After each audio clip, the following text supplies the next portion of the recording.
Most people wait until they have money to improve their lives. But what if I told you that everything could be a little simpler? What if I told you that there are a series of techniques that can help you improve your health, your mindset, and your productivity without spending a single cent? In today's video, I'm going to talk to you about 40 of them. 40 techniques that I have personally used and that I know work. If you don't know me yet, if this is your first time here, my name is Anne. On this channel, we talk about minimalism, frugal living, high-impact habits, and also how to improve your personal finances. If all these topics resonate with you, stick around. This video is for you. From this moment on, to keep things organized, we're going to divide this video into 5 different sections. 5 sections that are connected by a series of techniques that relate to each other. The first one talks about the psychology of dawn and starts with a very simple technique, protecting your first hours of the day. When you wake up each day, your brain is in a state of high suggestibility.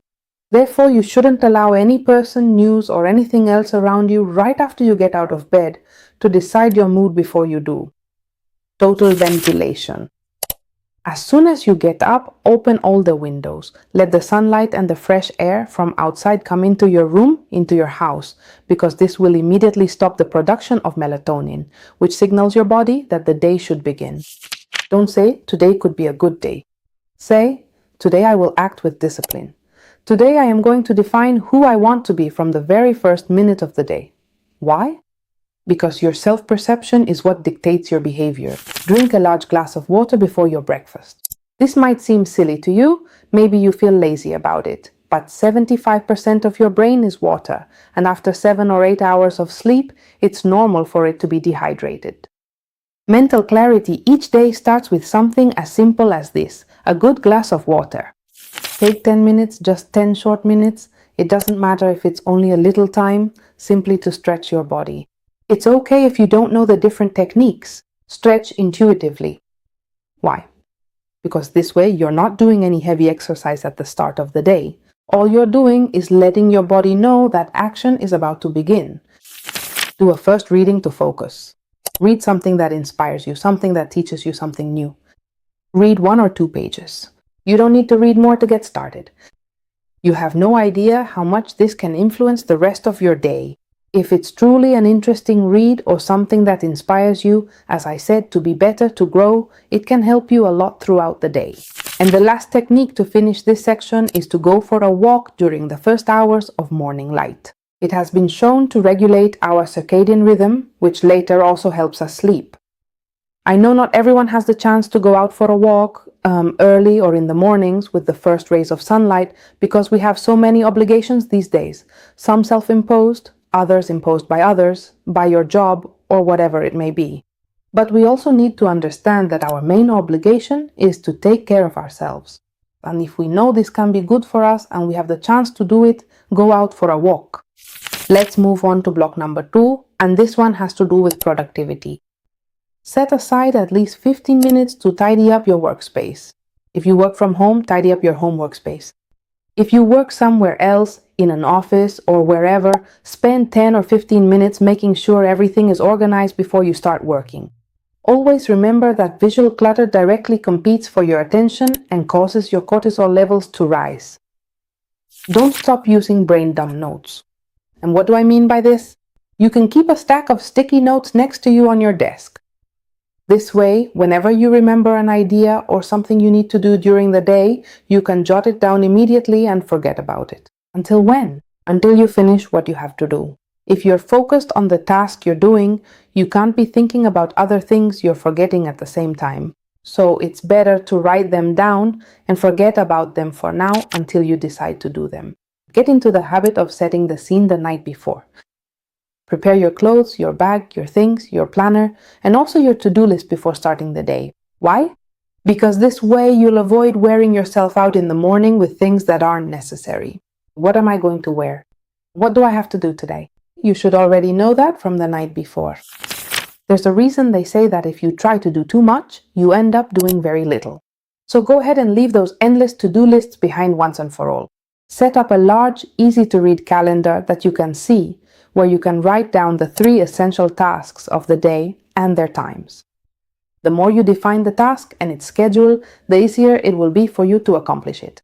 Everything else is just fluff. Separate your spaces. When we work from home, for example, we have a very bad habit of not setting boundaries for areas based on what we're going to do in them. If you work here, you work here. If you rest in this other room, you rest in this room. Keep in mind that you are smart, but your brain needs those anchors. It needs to know which is the perfect place to work and which is the one you need to rest. If you start mixing them up, you neither work nor rest. Delete apps from your phone that you no longer use. Months go by, you open your phone, and there are more and more icons. There are more and more icons which only create more distractions. The cleaner it is, the better. Imagine you went on a trip and used an app to rent bikes in a city, and now you're not going back. Why do you want this app here? It's just another distraction, it's noise, it's something that only gets in the way. Accumulating certain tasks creates an invisible mental burden, but it's there. So any task that takes you around 2 minutes to complete shouldn't be left pending. If it takes you 2 minutes to wash the 2 plates in the sink, wash them now, don't leave it for later. If it takes you 2 minutes to straighten the 2 cushions on the sofa, do the same. Less visual clutter, fewer tasks floating around in our heads, more focus and greater concentration on what we're doing. Let's move on to section 3, emotional well-being and relationships. Get used to writing a gratitude journal at the end of each day. Write down 2 or 3 good specific things that happened throughout the day. This way, you're training your brain to focus on the good and stop dwelling on problems. Practice saying a firm no, but always with politeness and respect. You don't feel like going to an event, you don't feel like attending a family meal, you don't feel like meeting up with friends. Don't go, just say no. Don't give too many explanations if they're not needed, and that's it. I would love for you to remember right now that your time is your most valuable asset, and it is you, exclusively you and no one else, who should decide how to manage it and to whom you dedicate it. In fact, I have a video specifically on this topic that I think might interest you. I'll leave it for you here or maybe over here. I'm not sure. I usually get this wrong because I can't really tell left from right very well, but don't hold it against me. Let's continue. Practice making connection calls. Calls you can make to a close friend, a family member, or someone you haven't spoken to in a long time but care about a lot.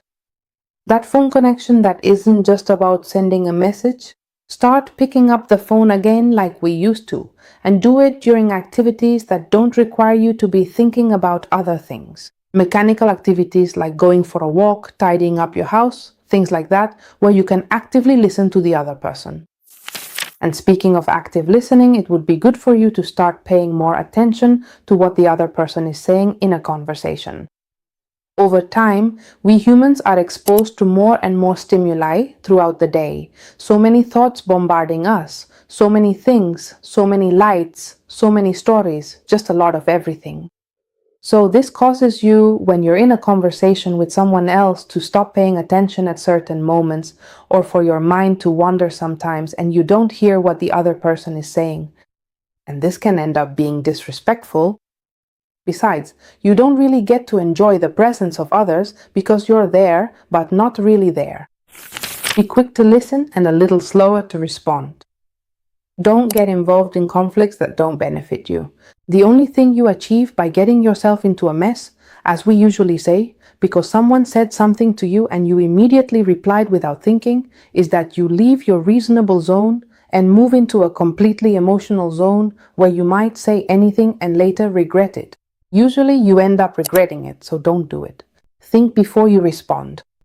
Many times when someone tries to humiliate you, tries to tell you everything bad they see in you, or responds to you in a rude way, it is actually the most direct reflection of how they feel inside, not of your worth, not of your value. It's not reality itself, it's what they think of themselves, and they're taking it out on you. So before you respond, think very carefully about what you're going to say. Accepting help at a given moment allows others to feel useful and relieve some pressure from you. Don't be afraid to ask for help if you need it. Don't feel ashamed. There's nothing to be embarrassed about. All of us at some point may need help from others. That's why there are so many of us. That's why we are a society. That's why no one lives alone on this planet, and that's it. That's also what everyone else is here for, and that's why you are here sometimes too, to help others. Things happen to all of us, and anyone who says otherwise is lying to you. There are no perfect lives. There are always problems. There are always things to solve.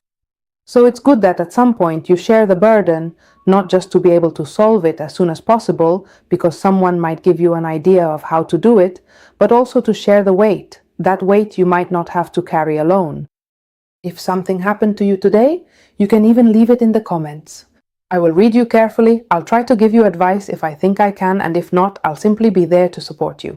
And I think the rest of this community that we're all building together as well, because I know you read most of the comments, a lot of people read them, and you also reply to each other. This is really good because actually realize that we're all strangers. We don't know each other. But what if I could give you an idea to solve a problem? How important would that be? And how little we actually value it? Sometimes we value when someone comes here to the comments and says to us, "You're like someone said to me the other day." That kind of comment, if you keep posting them, I'm going to hide them. I mean, I have the ability to hide the comment and you won't even notice. I'm saying this here now so that you're aware. It's not right to come to a place and just dump all that frustration you have inside. If you feel bad and end up insulting someone else, what you can do is say, "This is what's happening to me." That's so much better. Maybe someone will give you advice. Maybe I can help you. So don't hesitate to do it. And now the last technique of this section. With this one, we're going to finish today's video because, as you know, there are 40 techniques, and otherwise, well, we could be here talking until tomorrow. And since I don't want the video to go on for too long, I'm going to tell you the last one.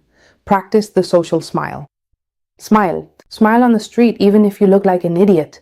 You don't look like one, don't worry. If someone is coming toward you on a path where no one else is around and you see a lady walking toward you, smile, greet her, say hello, goodbye. It happens to me. It happens to me here actually in the neighborhood where I live. I don't care if you're watching me, neighbor. There are a lot of neighbors who don't say hello. This happened to me when I arrived in Madrid. Let's finish the video with a bit of gossip. I don't know if it's because maybe it's a bigger city and I came from having lived in smaller places where people are a bit friendlier, but I have neighbors here who you pass right by their door and they don't even say hello. Besides the fact that it's really rude, it's also pretty lacking in manners. I don't know, the life you could brighten today just by smiling at someone on the street. It's not that complicated, right? Hello, goodbye, good afternoon, good morning, how are you? How's it going? Those kinds of things. It's not such a huge effort, if you ask me. Blocks 4 and 5 are still pending for me. We'll leave those for the next video. Especially if this one goes well, if you share, if you like, if you leave comments, opinions, whatever you want, we'll make part 2 as soon as possible. I hope you're all well. I hope you have an amazing weekend. And that's it. See you in the next one. Kisses. Bye-bye.